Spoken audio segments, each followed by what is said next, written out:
So, maganda talaga na mag-keep tayo ng prayer journal para ma-reminded tayo na, uy, ito na palang prayer ko, na-answered na pala yung ganun ba? And nakaka-encourage yan sa ating mga puso at kaluluwa. May prayer ako noon, Lord, please bring back my ex-boyfriend. Maawa ka, Lord. Buti na lang, hindi na-answered yung prayer ko. Buti na lang, hindi na-answered yung prayer ko. Buti na lang, hindi na-answered yung prayer ko. Sabi ng asawa ko, may surprise daw siya. Nandyan na yung bar door namin. Woot, woot, woo! Can you open, Borg? What? Can you open the barn door? In this room yet, but look, ha? Wala nang mga gaspang-gaspang dyan. Oh, ha? Naalala nyo ba guys, about 10 months ago siguro yun, nung ginawa ko ito, inumpisahan ko itong paggawa ng ating walk-in shower. May kaibigan ako na nagtanong na, paano mo nagawa na lalagyan ng paliguan dyan yung surrounding ng mga structures are kahoy. For more informations guys, check out the description below. Yun yung mga videos ko kung paano ko ginawa ang shower na ito. And agreement naming mag-asawa na once matapos ko na yung tiling and everything, siya na yung bahala na maglinis sa naiwan ko. So yan na yung ginagawa niya dyan. Siya na yung nag-remove ng mga thin set, ng mga grouts at iba pa. Siya na yung bahalang naglinis dyan kasi expertise niya yan yung paglilinis. Tapos alam niya kung anong gagawin. Hindi ko pala ito na-wrap. Tapos hindi ko nasama doon sa ibang mga breakables ko. So, buti na lang may naiwan pang bubble wrap. However, kailangan ko itong iligpit doon sa container para sa baba. Dito ko lang muna ito ilalagay. And then, itong mga containers ko din. Yan. Alright. So, ito yung mga containers na nabili ko few days ago or few weeks ago. Ewan ko kung kailan ko nabili. But, itatago ko lang ito dito. So, may pagkalalagyan na siya. Kasi, pag may mga gathering kami dito, yung mga kaibigan ko, ganun talaga yung practices namin. Diba, Filipino style na nagdadala tayo ng mga pasalubong at take home ng mga pagkain. So, ito na siguro yung sisilan ko. Or better still, teka lang.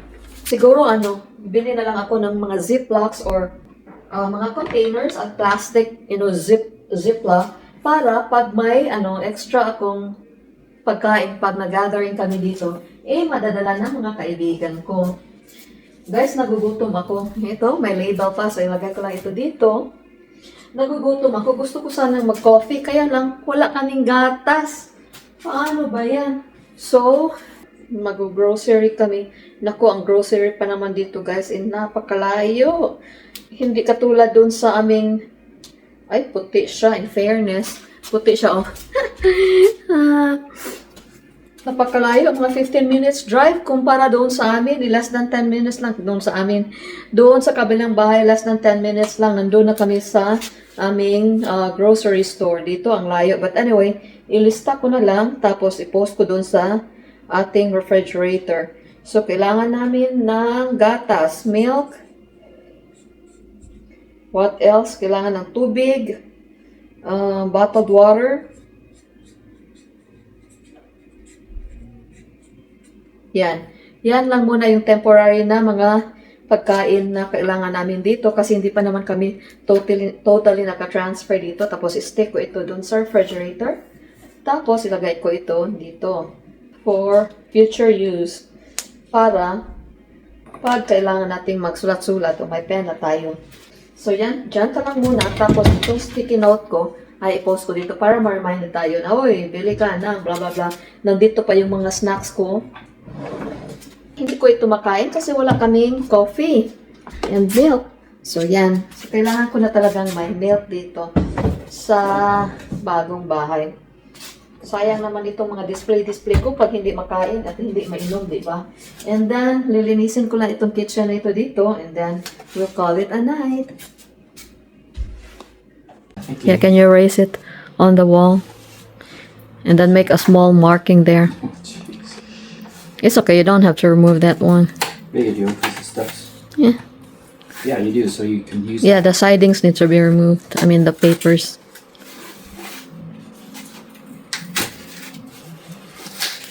In the morning, when I rise. In the morning. Ito talaga yung one of the greatest na favorite pa na plaques ko. And I'll show it to you sooner.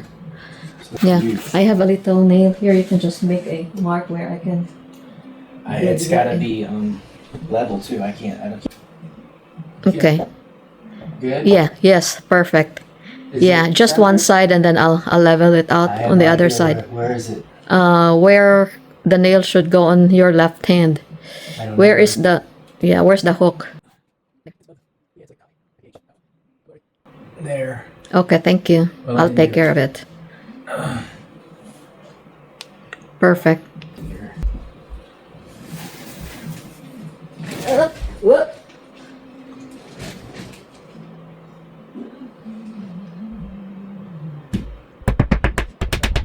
Here you go. It's right here. Thank you. In the morning when I rise. In the morning when I rise. In the morning when I rise. Baka mabulasot ako nito. Give me Jesus. Problem is, I do not have.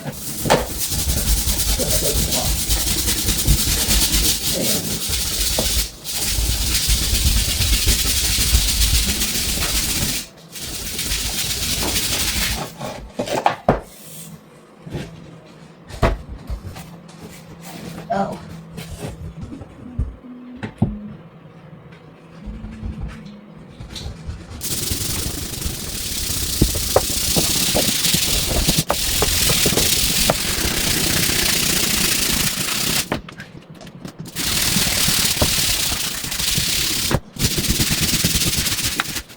Over there, a small nail.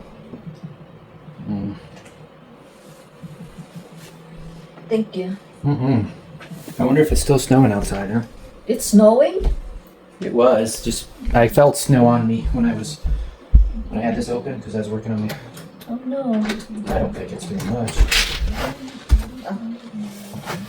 I don't know. Nah, it's not really doing much. It was snowing. I would need my hammer. Where's that now? Alright, moment of truth, moment of truth.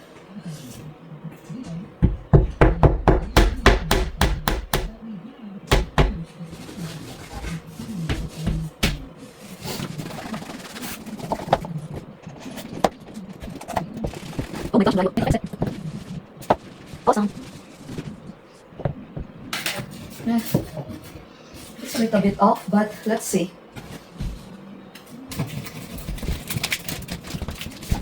Yan. I think that's good enough. That's good enough. Tingnan nyo. In the morning when I rise, give me Jesus. Yan. Give me Jesus. Tapos ito yung little nook ko dito kasi lumiit yung kwarto namin kaya lumiit din yung nightstand namin. And ito yung gift na binigay ng parents. Tapos, syempre paggabi, kailangan ko talagang may tubig. So, yan yung kitty cat ko na coaster. Tapos, itong mixed puzzle na game to sharpen our brains. Tapos, ito yung binigay ng mother-in-law ko. Tapos, yan yung morning devotion ko. Kulang dito is yung Bible ko. Nasa kabilang bahay pa. But anyway, take ko ang picture na ito. Tapos, isend ko sa parents. Alright. So, maganda talaga na mag-keep tayo ng prayer journal para ma-reminded tayo na, uy, ito na palang prayer ko, na-answered na pala yung ganun ba? And nakaka-encourage yan sa ating mga puso at kaluluwa. But of course, may prayer ako noon. Lord, please bring back my ex-boyfriend. Maawa ka, Lord. Hindi na-answer. Na-answer lang siya nung dumating yung asawa ko. Actually, ang lahat ng ating mga panalangin ay dinidinig ng Panginoon. At dalawa lang yung sagot niya sa ating mga prayers. Number 1 is yes, and number 2 is no. Yung sa akin, yung answer niya sa hiling ko na babalik yung ex-boyfriend ko, no. Alam niyo kung bakit? Dahil may kapalit siya. Na-miss ko ang gwapong taong ito. Nako. So, yan, sometimes may mga may mga prayers tayo na hindi ina-answer ng Lord, ng Panginoon na yes, kasi detrimental yan sa atin, nakakasama yan sa atin. Paano na lang pag, my gosh, paano na lang pag na-answer yung Panginoon na yung ex-boyfriend ko yung napangasawa ko, edi, ano na siguro yung nangyayari sa marriage life namin? Kasi yung mata niya is malikot. So, yun, pag nakakikita ng mas sexy or mas maganda, at para namang maganda tayo. But, lahat naman tayo maganda, in fairness. Kasi, anak tayo ng Panginoon. But, physically, pag mas maayos yung, iba, yun, nalilikot yung mata niya na parang naduduling siya ba? Paano na lang pag kami yung nagkatuluyan dahil yes, yung answer ng Panginoon. Nako, siguro purgatorio yung buhay ko, di ba? So, minsan, pasalamat din tayo sa mga answered na no yung answer ng Panginoon sa ating mga panalangin, di ba? So, yan lang po.